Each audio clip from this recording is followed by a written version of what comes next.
হিংসার গন্ধে ধর্মে অন্ধ জ্বলছে বাংলাদেশ। সোনার বাংলা সোনা দোকানে বেচছে বাংলা শ্মশানে, তাও মানা আমাদের কাছ থেকে ভিক্ষা করা। কি বন্ধুরা, ভালো তো আবারও চলে এসছে হালকা করে বিটেক্স মারতে।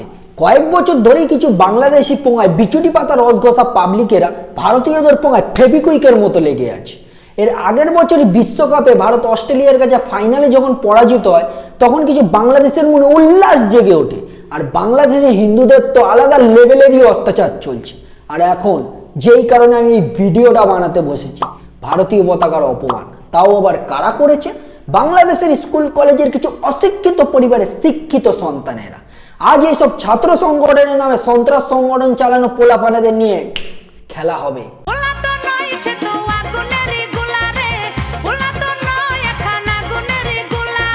Hello and welcome to my channel. তো কেমন আছো তোমরা? আবার একটা মজাদার ভিডিও নিয়ে চলে এসেছি। তো ভিডিওটা ভালো লাগলে লাইক কমেন্ট শেয়ার করতে ভুলো না, সাবস্ক্রাইবটা তো অবশ্যই করো। তার পাশাপাশি যে বেল আইকনটা আছে সেটাও ডান করে বাজিয়ে দিও নিজের পার্সোনাল ঘন্টা ভেবে। চিন্ময় কৃষ্ণদাস ব্রহ্মচারী, ইসকনের সন্ন্যাসী, দেশদ্রোহের মামলায় তাকে গ্রেফতার করে বাংলাদেশ পুলিশ।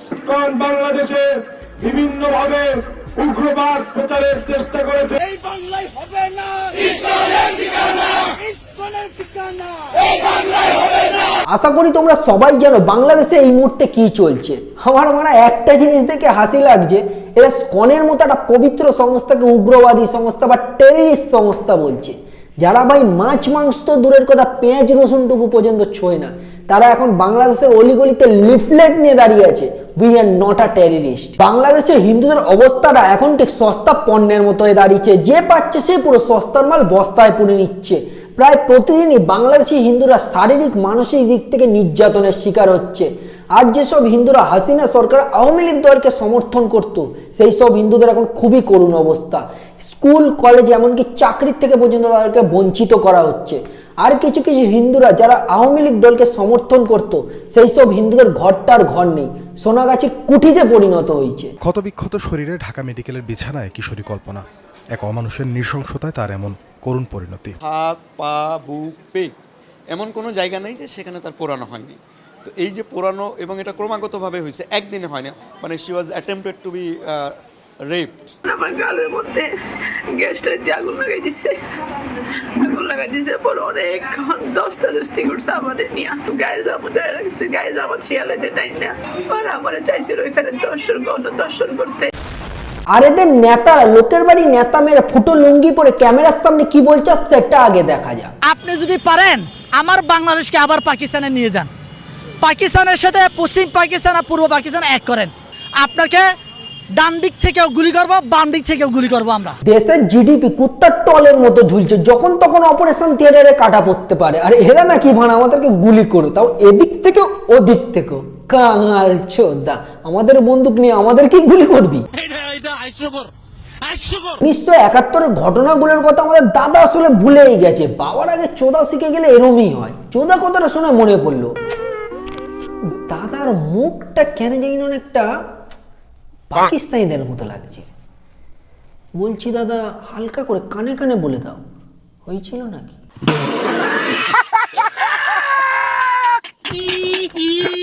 দীর্ঘদিন ভারতে আমাদের মানুষরা যায় না, বারবার নিউজ হচ্ছে কলকাতার ব্যবসায়ীরা মাসি মারছে, কলকাতার ব্যবসায়ীরা না খেয়ে মরছে। দাদা ঠিকই বলেছে, দীর্ঘদিন বাংলাদেশিরা ভারতে যায় না বলে ভারতে প্রায় নিউজ হচ্ছে। তাহলে সেই নিউজটাই আগে দেখা যাক। ভারতের পশ্চিমবঙ্গের উত্তর কলকাতার মানিকতলা এলাকার জেন রায় হাসপাতাল বলেছে তারা আর বাংলাদেশ থেকে আসা রোগীদের চিকিৎসা সেবা দেবে না।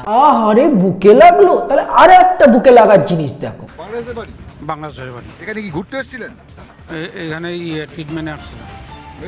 মেডিসিন রেগুলার যাতায়াত করেন নাকি? না, আমি প্রথম আসলাম ওই ট্রিটমেন্টের জন্য আসছি।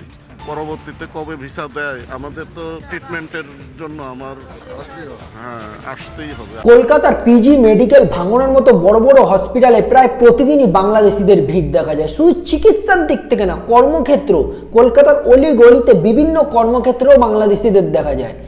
বলছি দাদা, এরা বাংলাদেশি না, এরা তো ভারতের না যায় সন্তান, তাই না? আমাদের দেয়ালে দেয়ালে যে লেখাগুলো আছে আসা যাওয়ার পথে রোজ পড়েন, সেগুলো মুছে যায় না, এখনো ডক ডক করছে এগুলো এখনো। সেটা আমাদের বুকেও দগদগ করছে। কাজে আমরা সেই শক্তিমান জাতি, আমরা লড়াই করব, কেউ আমাদের স্বাধীনতার থেকে আমাদেরকে বঞ্চিত করতে পারবে না। এই হলো বাংলাদেশের প্রধান বাংলা কোট। তোর মানা সবসময় সত্য কথাটা কেন বেরোয় মুখ থেকে? হ্যাঁ, মানা ক্যামেরা বন্ধ করিনি। ইনি ভাই লোক একজন মহান ব্যক্তি, নোবেল জয়ী, তাও শান্তির জন্য, কিন্তু নিজের দেশের শান্তিটা। আর ভাই লোক কোনো দেশ স্বাধীন হলে সেই দেশের দেশবাসীরা কি করে? অবশ্যই গর্ব সহকারে নিজেদের পতাকা বা ঝান্ডা নাড়ায়। কিন্তু ভাই আমাদের পৃথিবীতে এমনই একটা দেশ এক্সিস্ট করে, সেই দেশের কিছু উচ্চ বংশের শিক্ষিত ছেলে মেয়েরা গর্ব সহকারে অন্য কিছু নাড়াতেই বেশি পছন্দ করে। এই দেশ এমনই স্বাধীনতা পেয়েছে যে এই দেশের লোকজনেরা ঠিকঠাক খেতে পর্যন্ত পাচ্ছে না। আমাদের সন্তানরা একটা ডিম খাইতে চাইলে আমরা খাওয়াইতে পারি না। 15 টাকা এক পিস ডিম, কোন পথে যাবো আমরা? কেজি চালের দাম 80 টাকা। দুইটা আলুর দাম কত? 24 টাকা আছে। 20 টাকা হয় নাই না? এই দুইটা আলু কিনলাম 24 টাকা দিয়া।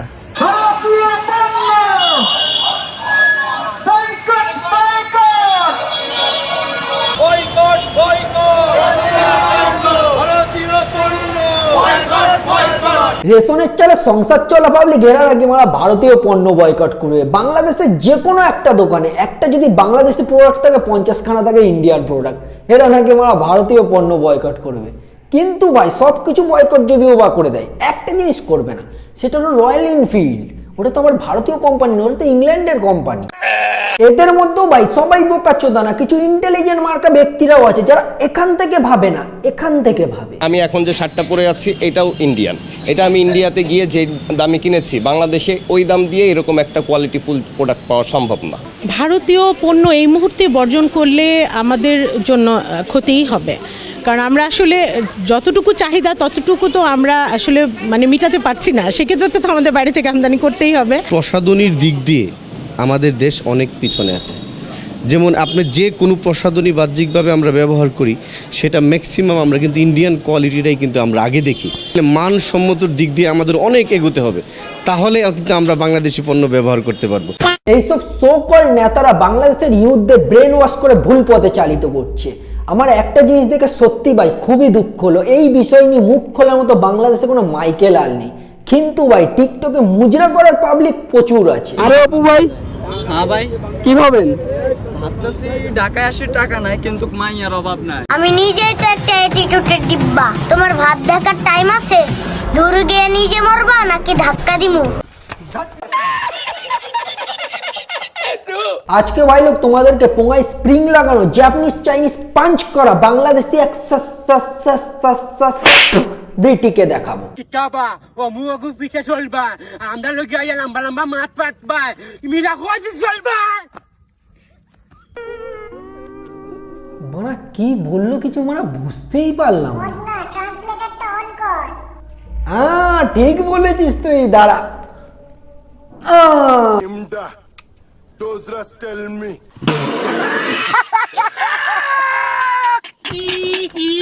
মিউজিয়ামে বাঁধিয়ে রাখা জাপানিজ চাইনিজ পাঞ্চ করা ব্রিটিকে দিয়ে বাংলাদেশের কিছু দোকানের মালিক প্রমোশন করাচ্ছে। আমি তো ভাই একটা জিনিসই ভাবছি, এর এইসব পাঞ্চ মারা কথাবার্তা সাধারণ মানুষ বুঝবে তো না।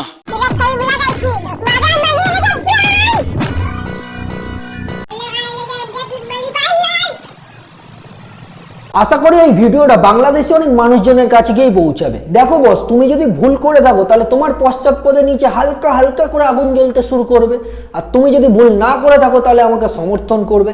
তো ভাই লোক, এই ভিডিওটা এই পর্যন্ত সমাপ্ত করছি। ভিডিওটা কেমন লাগলো অবশ্যই কমেন্টে বলো, আর পরের ভিডিওতে আবারও দেখা হচ্ছে। চলো টাটা।